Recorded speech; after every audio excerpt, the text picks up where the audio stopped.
President Trump cut his trip short to G7 summit. He was in Canada attending the G7 summit, but he had to leave early for something big that was happening. Now, after he left, President Macron of France made a comment that Trump is cutting his trip short because he was going back to work on the ceasefire between Israel and Iran. Well, President Trump tweeted about that last night. This was after we went live, and he said, wrong. He has no idea why I'm on my way to Washington, but it certainly has nothing to do with ceasefire. Much bigger than that. That one sentence has a lot of people speculating a lot of things. Much bigger than that, whether purposefully or not. Emmanuel always gets it wrong. Stay tuned. Now, this happened last night. President Trump was in the National Security Council meeting last night as soon as he got to the White House. And after that, he's holding a meeting again today, this morning at 1 p.m. Moving on with Trump's comment, because he made a lot of comments.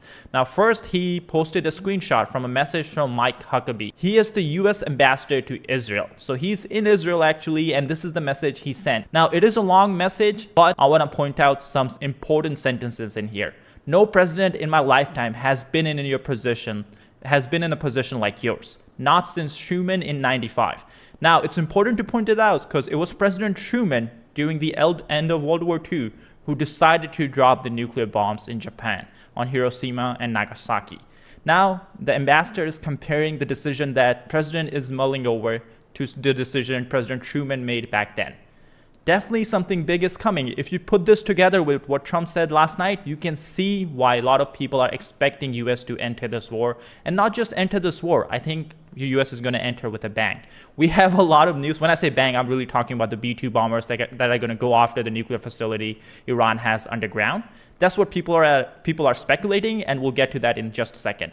After that, President Trump tweeted this, or I guess Truth Social. He uses that platform. It's basically Twitter. We now have complete and total control of skies over Iran. Iran had good sky trackers and other defensive equipment, and plenty of it. But it doesn't compare to American-made, conceived, and manufactured stuff. Nobody does it better than the good old USA. Now, he used the word we. Pay attention to that because he has made a couple of tweets this morning, and all of them include the word we. People are reading a lot into it, and in fact, we had a White House official clarify what Trump means by we. So let's get into that. After that, he also tweeted, we know exactly where the so-called supreme leader is hiding.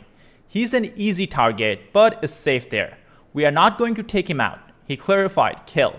At least not for now, but we don't want missiles shot at civilians. Here he's talking about missiles, the ballistic missiles that Iran is shooting into Israel, into Tel Aviv, into Haifa. Those missiles are hitting populated centers. Now, there is some reports that they're also hitting military targets in Israel, but the media restrictions are getting heavy in Israel, so we're not getting complete information.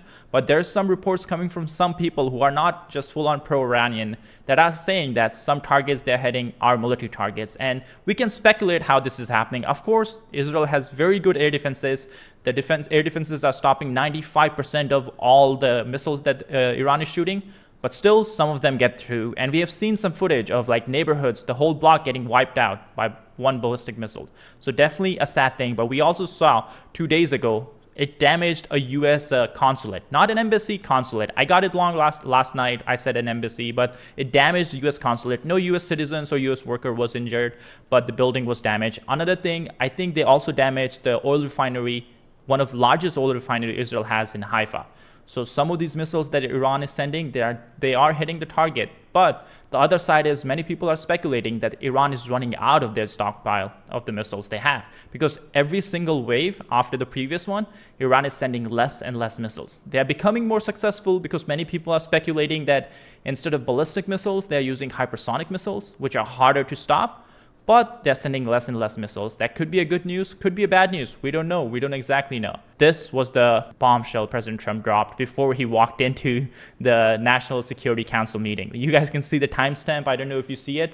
He tweeted this around 12:20 Eastern. And then at 1 p.m. Eastern, he started the National Security Council meeting.